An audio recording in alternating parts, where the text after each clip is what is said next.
আসসালামু আলাইকুম।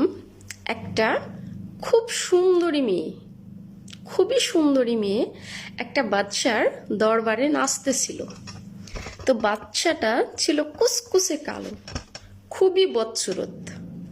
তো নাচার শেষে মেয়েটা ওই বাচ্চাকে বলল যে আমি তোমাকে একটা প্রশ্ন করতে চাই। তো বাদশাহ অনুমতি দিলেন। অনুমতি দেওয়ার পর তখন মেয়েটা বাদশাকে প্রশ্ন করলেন যে আচ্ছা, যখন আল্লাহ তাআলা সৌন্দর্য ভাগ করতেছিল তখন তুই কোথায় ছিলি?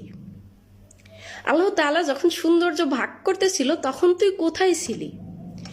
তো বাদশাহ প্রশ্নটা শুনে খুব সুন্দর মুচকে একটা হাসি দিয়ে বলল যে যখন তুই সৌন্দর্য লাইনে দাঁড়িয়ে সৌন্দর্য নিতেছিলি, ঠিক আমি তখন আমার ভাগ্যের লাইনে দাঁড়িয়ে আমি আমার ভাগ্যটাকে নিতেছিলাম, যার কারণেই